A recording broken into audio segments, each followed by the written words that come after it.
വന്നത് വന്നു, വരുന്നതിനെ തടയുവാൻ ആർക്കും കഴിയുകയുമില്ല എന്ന് ചിന്തിച്ച് ആശ്വസിക്കുവാൻ ശ്രമിക്കുന്നത് യഥാർത്ഥത്തിൽ ബൈബിൾ പഠിപ്പിക്കുന്നതാണോ?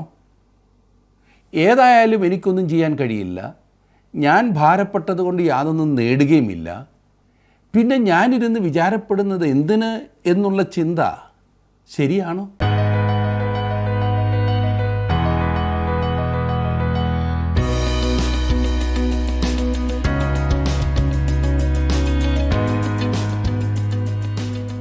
ജീവസന്ദേശം പ്രോഗ്രാമിലേക്ക് എല്ലാ പ്രിയപ്പെട്ടവർക്കും സ്വാഗതം. സൂര്യന് കീഴിലുള്ള കാര്യങ്ങൾ അന്വേഷിച്ച് വശംവദനായ ശലോമോൻ തൻ്റെ പരാജയം തുറന്ന് സമ്മതിക്കുന്നത് തികഞ്ഞ സത്യസന്ധത തന്നെയാകുന്നു. മനുഷ്യരുടെ പരാജയങ്ങളിൽ ബൈബിളിൽ രേഖപ്പെടുത്തിയിരിക്കുന്നത് നമുക്ക് അസ്വസ്ഥത ഉളവാക്കാമെങ്കിലും പരമാർത്ഥതയോടെ ദൈവത്തെ സ്നേഹിക്കുന്നവർക്ക് അവ അനുഗ്രഹമാകുന്നു. പരാജയങ്ങളെ പാഠങ്ങളാക്കുന്നവർ വിജയത്തിൻ്റെ പാതയിലാണ് മുന്നേറുന്നത്. സത്യസന്ധനായ സഭാപ്രസംഗിയെ തുടർന്നും നമുക്ക് കേൾക്കാം. സഭാപ്രസംഗിയുടെ പുസ്തകം 3-ാം അധ്യായത്തിലേക്കാണ് ഇന്ന് നമ്മൾ പ്രവേശിക്കുന്നത്.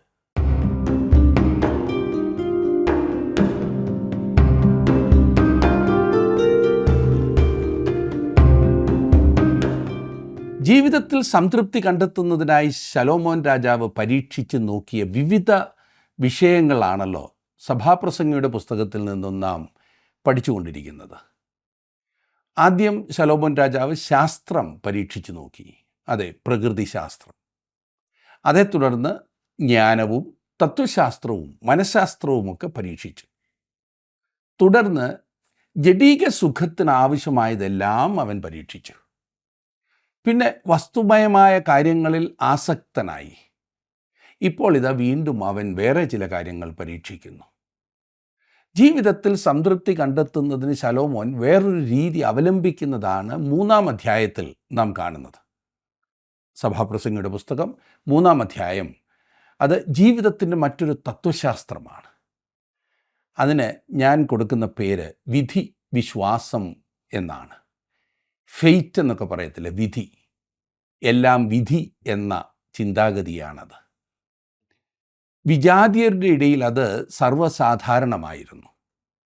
ഇന്ന് ദൈവവിശ്വാസികൾ എന്ന് പറയുന്ന അനേകരും വാസ്തവത്തിൽ ഈ ചിന്താഗതി വെച്ച് പുലർത്തുന്നവരാണ് എന്നത് നാം ഓർക്കണം.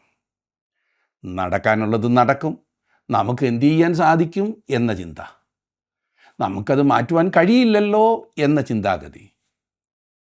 ശലോമോൻ വിധി വിശ്വാസത്തിൽ സംതൃപ്തി കണ്ടെത്തുവാൻ ശ്രമിക്കുന്നതായി തുടർന്ന് നാം കാണുന്നു. സഭാപ്രസംഗിയുടെ പുസ്തകം 3-ാം അധ്യായത്തിൻ്റെ ആദ്യത്തെ 8 വാക്യങ്ങൾ ഞാൻ ഒന്ന് വായിക്കാം. അതിന് ശേഷം നമുക്ക് ആ വിഷയത്തെക്കുറിച്ച് ചിന്തിക്കാം. സഭാപ്രസംഗി 3 ആദ്യത്തെ 8 വാക്യങ്ങൾ. എല്ലാറ്റിനും ഒരു സമയമുണ്ട്, ആകാശത്തിന് കീഴിലുള്ള സകല കാര്യത്തിനും ഒരു കാലമുണ്ട്. ജനിപ്പാനൊരു കാലം, മരിപ്പാനൊരു കാലം, നടുവാനൊരു കാലം, നട്ടത് പറിപ്പാനൊരു കാലം, കൊല്ലുവാനൊരു കാലം, സൗഖ്യമാക്കുവാനൊരു കാലം, ഇടിച്ച് കളവാനൊരു കാലം, പണിവാനൊരു കാലം, കരവാനൊരു കാലം, ചിരിപ്പാനൊരു കാലം, വിലപിപ്പാനൊരു കാലം, നൃത്തം ചെയ്യുവാനൊരു കാലം, കല്ല് പെറുക്കിക്കളവാനൊരു കാലം, കല്ല് പെറുക്കി കൂട്ടുവാൻ ഒരു കാലം, ആലിംഗനം ചെയ്യുവാൻ ഒരു കാലം, ആലിംഗനം ചെയ്യാതിരിപ്പാൻ ഒരു കാലം, സമ്പാദിപ്പാൻ ഒരു കാലം, നഷ്ടമാവാൻ ഒരു കാലം, സൂക്ഷിച്ചു വെപ്പാൻ ഒരു കാലം, എറിഞ്ഞു കളവാൻ ഒരു കാലം, കീറുവാൻ ഒരു കാലം, തുന്നുവാൻ ഒരു കാലം, മിണ്ടാതിരിപ്പാൻ ഒരു കാലം, സംസാരിപ്പാൻ ഒരു കാലം, സ്നേഹിപ്പാൻ ഒരു കാലം, ദ്വേഷിപ്പാൻ ഒരു കാലം, യുദ്ധത്തിനൊരു കാലവും സമാധാനത്തിനൊരു കാലവുമുണ്ട്. ശലോമോൻ തൻ്റെ ചിന്താഗതിയാണ് ഇവിടെ വെളിപ്പെടുത്തിയിരിക്കുന്നത്. ഇന്ന് സാധാരണ നാം കേൾക്കാറുള്ള സംഗതി വരുന്നിടത്ത് വെച്ച് കാണാം എന്നുള്ളതാണല്ലോ. സമ്പാദിപ്പാൻ ഒരു കാലം, നഷ്ടമാവാൻ ഒരു കാലം. ചിലപ്പോൾ നിങ്ങളുടെ ബിസിനസ് നഷ്ടത്തിൽ കലാശിച്ചെന്ന് വരൂ. ഓ, അത് വരുന്നിടത്ത് വെച്ച് കാണാം എന്ന ചിന്താഗതി വിധി വിശ്വാസമാണ്. വരുന്നിടത്ത് വെച്ച് കാണാം എന്ന ചിന്ത അതെൻ്റെ വിധിയാണ്. ഇന്ന് അനേകരും ഈ ചിന്തയിൽ മുൻപോട്ട് പോകുന്നുണ്ട്. എന്നാൽ ദൈവത്തിലുള്ള ആശ്രയം ഇതിൽ നിന്ന് വ്യത്യസ്തമാകുന്നു. ഇത് മുൻപോട്ട് പഠിക്കുമ്പോൾ നമുക്ക് കാണുവാൻ സാധിക്കും. അതുകൊണ്ടാണ് ഞാൻ 8 വാക്യങ്ങൾ ഒരുമിച്ച് വായിച്ചത്. അതുകൊണ്ട് 9-ാം വാക്യത്തിൽ നാം വായിക്കുന്നത്, പ്രയത്നിക്കുന്നവന് തൻ്റെ പ്രയത്നം കൊണ്ട് എന്ത് ലാഭം എന്ന് പറഞ്ഞാൽ എന്ത് പ്രയോജനം. എന്തുകൊണ്ട് പ്രയത്നിക്കണം? എന്തുകൊണ്ട് പണിയെടുക്കണം? ഈ വിധത്തിൽ ജീവിതം നയിക്കുന്ന ആളുകൾ സന്തോഷവാന്മാർ അല്ല എന്ന് കാണുവാൻ കഴിയും. അവരോട് കൂടിയുള്ള ജീവിതം പ്രയാസമുള്ളതാണ്. ഈ വിധി വിശ്വാസത്തിൽ അങ്ങനെ ചിന്തിച്ച് മുൻപോട്ട് പോകുന്ന, അല്ലെങ്കിൽ വിധിയിൽ വിശ്വസിക്കുന്നതായിട്ടുള്ള ആളുകളോട് കൂടെയുള്ള ജീവിതം ഭയങ്കര പ്രയാസമുള്ളതാണ്.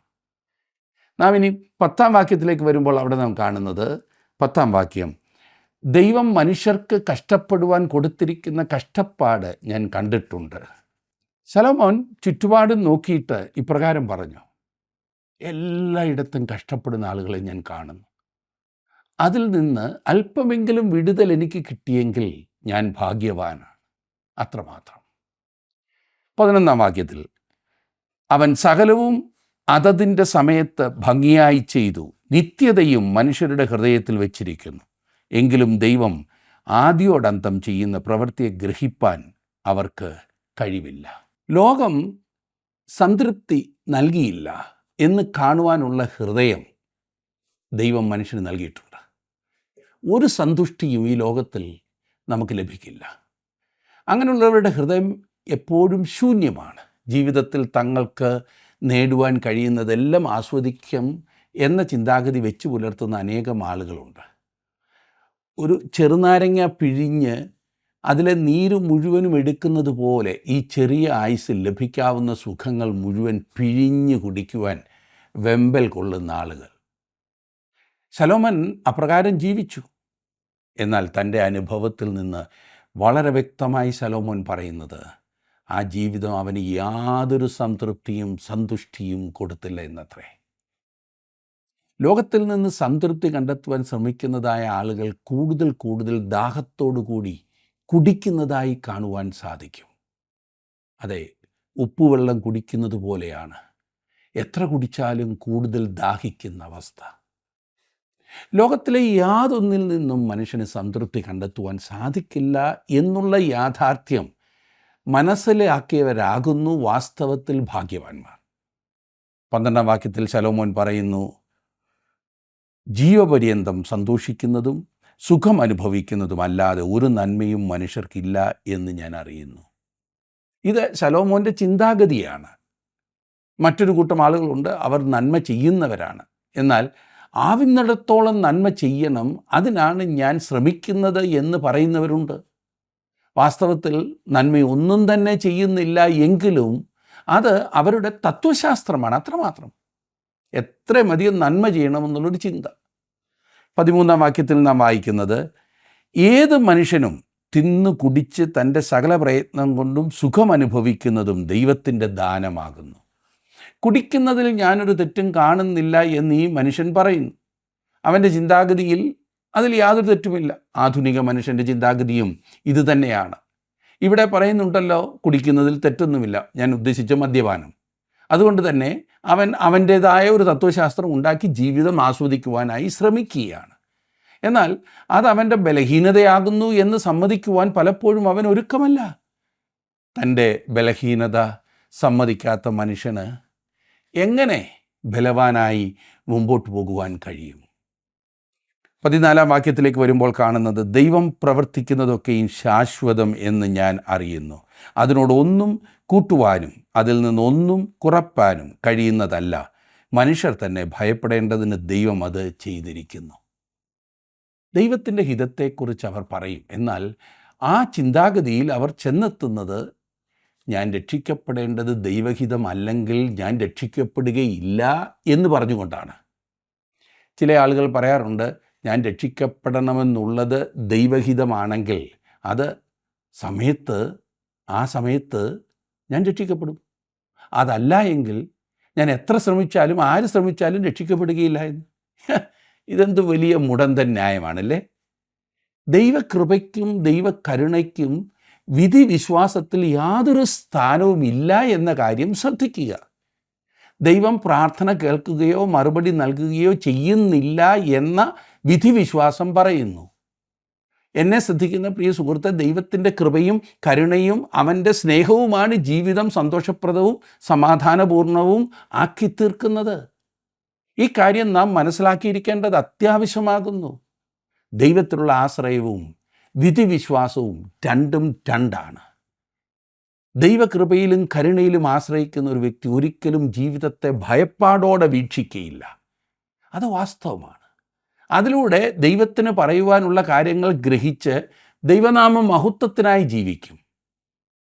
എല്ലാം എൻ്റെ തലേവര എന്ന് ചിന്തിക്കുന്ന ആൾ ഒരു സംതൃപ്തിക്കായി അങ്ങനെ പറഞ്ഞാൽ തന്നെ ജീവിതത്തിൽ യാതൊരു സന്തോഷവും അനുഭവിക്കാത്ത വ്യക്തിയായിരിക്കും. ചില ആളുകൾ പറയുന്നത് കേട്ടിട്ടില്ലേ, അവൻ്റെ തലേവര ശരിയല്ലെന്ന്. അതുതന്നെ, അവൻ്റെ ജാതകം ശരിയല്ലെന്ന്. ദൈവം നമ്മെക്കുറിച്ച് ആഗ്രഹിക്കുന്നത് മനസ്സിലാക്കി ദൈവത്തിൽ ആശ്രയിക്കുക എന്ന് പറഞ്ഞാൽ അത് വളരെ വ്യത്യാസമാണ്.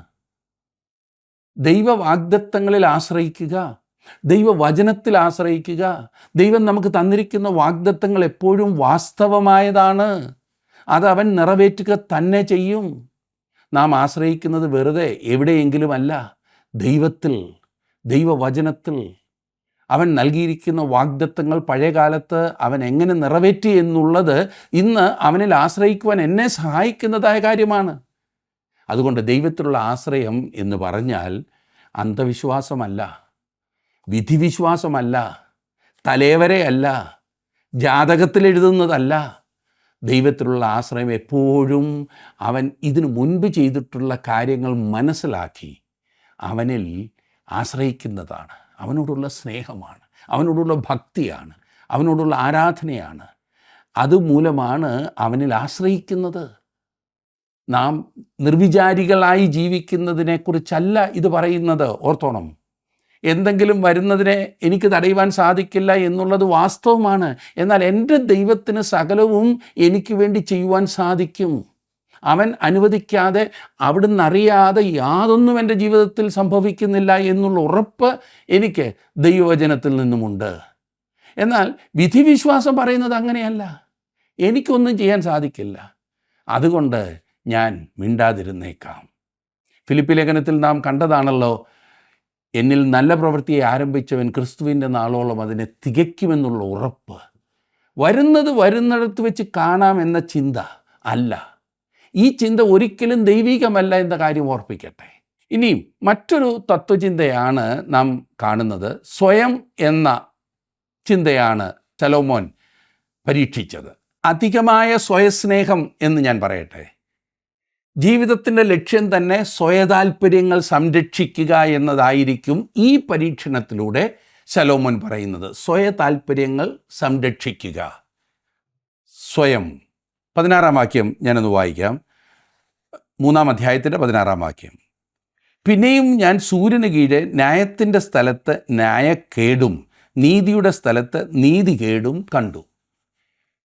ശലോമോൻ പറയുന്നത് എല്ലാ മനുഷ്യരും ദുഷ്ടന്മാരാകുന്നു എന്നത്രേ. നിങ്ങൾക്ക് ആരെയും വിശ്വസിക്കുവാൻ കഴിയുകയില്ല. മനുഷ്യജാതിയെ സംബന്ധിച്ചിടത്തോളം ഏറെക്കുറെ ശരിയായ ചിന്തയാണെങ്കിലും ഇത് ദോഷം മാത്രം കാണുന്ന, എപ്പോഴും വിമർശിക്കുക മാത്രം ചെയ്യുന്ന ഒരുവിധം ചിന്താഗതിയാണ്. ശലോമോൻ ഈ ചിന്താഗതിയിൽ മുമ്പോട്ട് പോകുന്നു.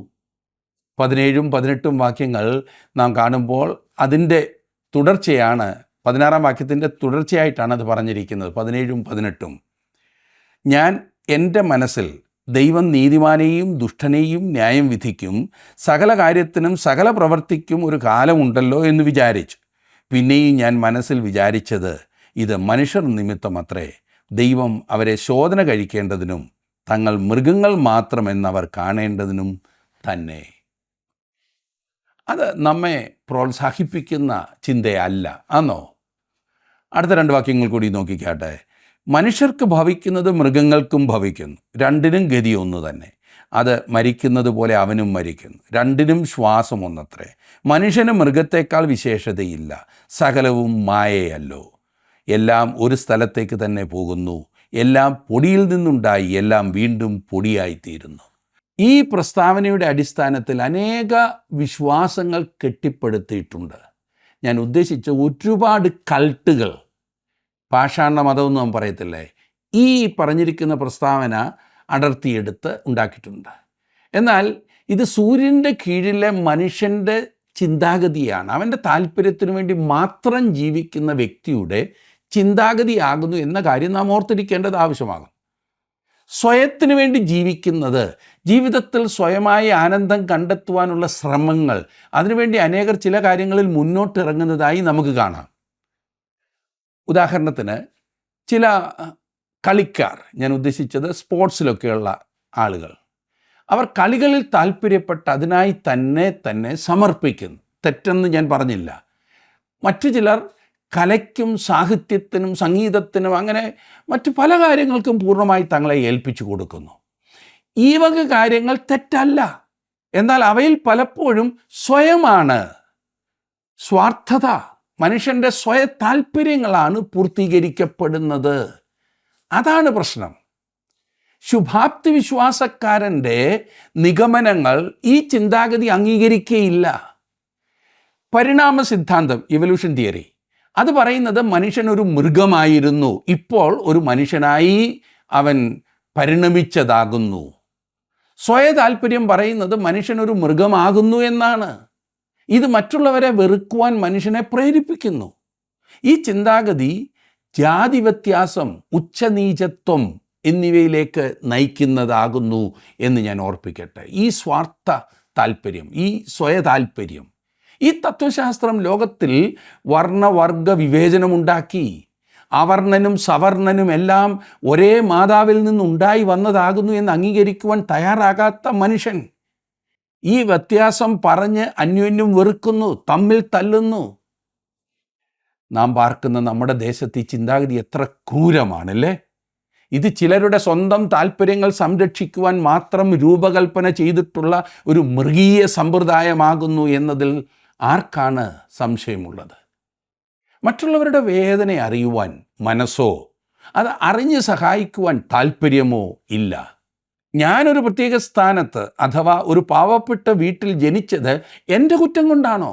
അല്ല, നിങ്ങൾ ഉയർന്ന വർഗത്തിൽ ജനിച്ചത് നിങ്ങളുടെ പുണ്യം കൊണ്ടാണോ? അത് അങ്ങനെ ആക്കിത്തീർക്കുവാൻ ശ്രമിക്കുന്ന അനേകരുണ്ട്. ഈ വർഗ വിവേചനം വെച്ചു പുലർത്തുന്നവർ പൈശാചികമായ ചിന്താഗതിയാണ് പുലർത്തുന്നത്. ഇവരെ അവരുടേതായ സാഹചര്യത്തിൽ പരിശോധിച്ചാൽ സ്വയ താല്പര്യം കൊണ്ട് മാത്രമാണ് അങ്ങനെ പ്രവർത്തിക്കുന്നത് എന്നറിയുവാൻ കഴിയും. എനിക്ക് അറിയാവുന്ന ഒരു വീട്ടിൽ ആ ആളുകളെല്ലാം ചിന്തിക്കുന്നത് അവരെ ദൈവം നേരിട്ട് സ്വർഗത്തിൽ നിന്ന് ഇങ്ങോട്ട് വിട്ടിരിക്കുകയാകുന്നു, മറ്റെല്ലാ ആളുകളെക്കാട്ടിലും ഉയർന്നവരാണ്, ബാക്കി എല്ലാവരും താണവരാകുന്നു എന്നായിരുന്നു അവരുടെ ചിന്ത. ഈ വീട്ടിലൊരു കാര്യമുണ്ടായി. അവരുടെ മൂത്ത മകൾ പഠിക്കുവാൻ പോയ സ്ഥലത്ത് അവർ താണ ജാതി എന്ന് ചിന്തിച്ചിരുന്ന ആ ജാതിയിൽ നിന്നുള്ള ഒരു പയ്യനെ വിവാഹം കഴിച്ചു പോയി.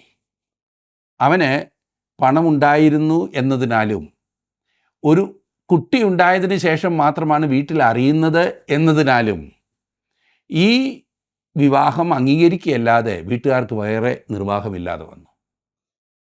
എന്നാൽ ഈ പറഞ്ഞ വീട്ടിലെ മകൻ ബുദ്ധിമാന്യമുള്ള ഒരു വ്യക്തിയായിരുന്നു. അവന് മറ്റെങ്ങു നിന്നും പെണ്ണ് കിട്ടാതെ വന്നപ്പോൾ അവരെക്കാൾ ജാതിയിൽ അല്പം താണ ഒരു കുടുംബത്തിൽ നിന്നും കല്യാണം കഴിച്ചു.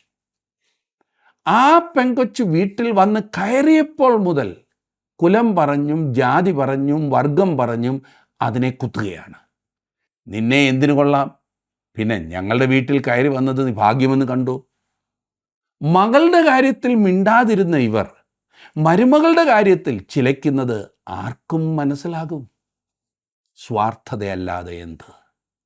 ഇത് വെറും ശൂന്യമായ മനോഭാവമാണ്. ശൂന്യമായ ഒരു ഹൃദയത്തിൽ നിന്നും പുറപ്പെടുന്നതാകുന്നു ഈ ജാതി വ്യത്യാസവും വർഗവ്യത്യാസവും വർണ്ണവ്യത്യാസവുമൊക്കെ. ഇത് ആരുടെ മനസ്സിലുണ്ടെങ്കിലും അത് ശരിയല്ല. മരണത്തെപ്പറ്റി അശുഭ വിശ്വാസമാണ് അതിനുള്ളത്.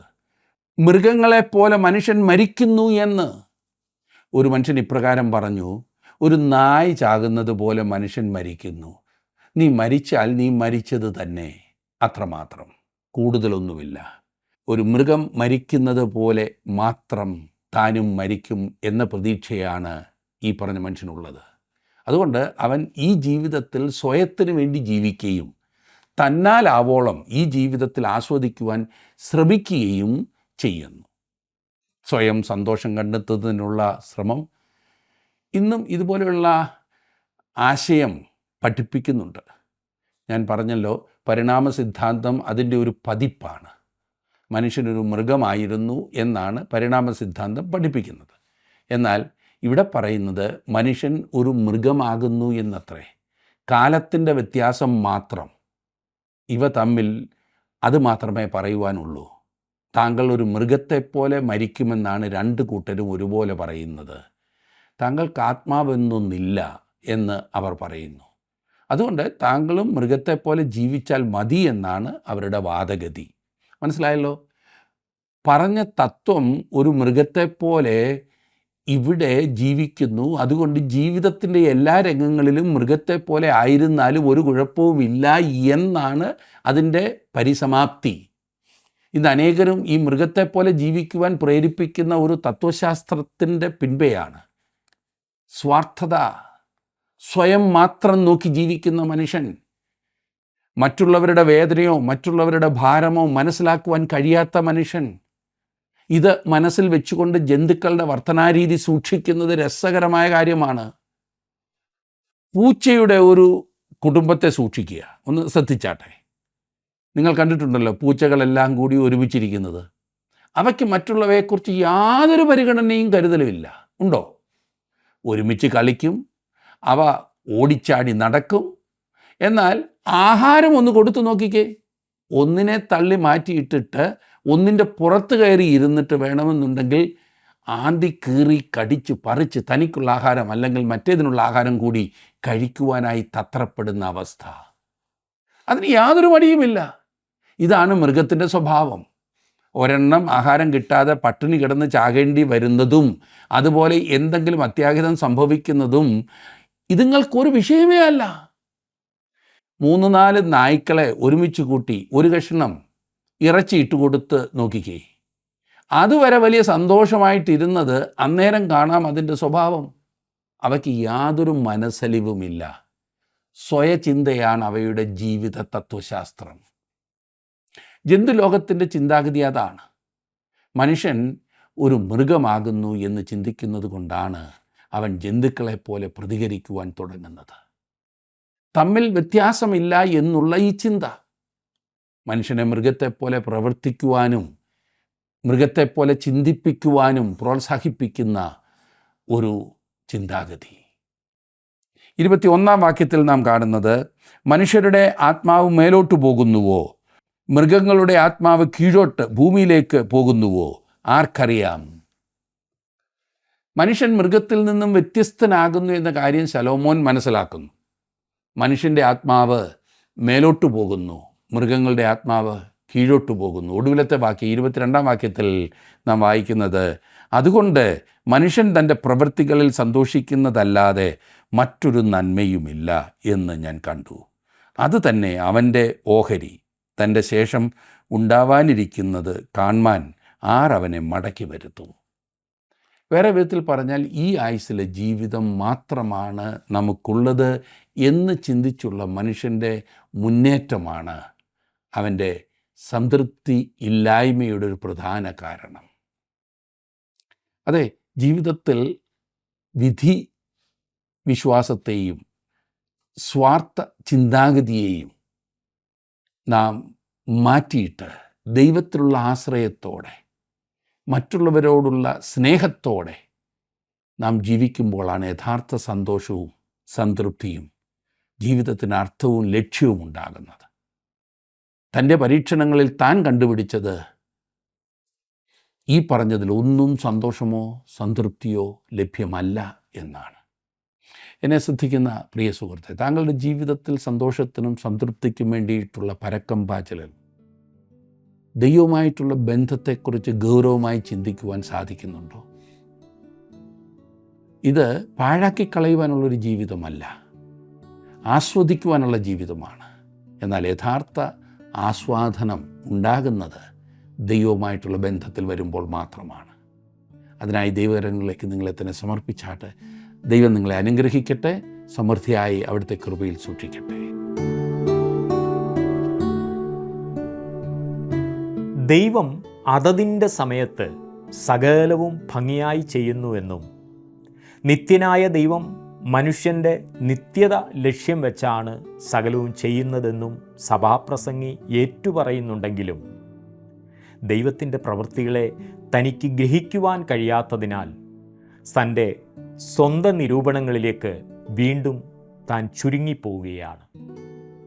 തിന്നുക, കുടിക്കുക, നാളെ ചാകുമല്ലോ എന്ന് പറയുന്ന ലൗകിക മനുഷ്യരോട് ദൈവത്തിൻ്റെ വചനം പറയുന്നത് വഞ്ചിക്കപ്പെടരുത്, ദുർഭാഷണത്താൽ സദാചാരം കെട്ടുപോകുന്നു എന്നാകുന്നു.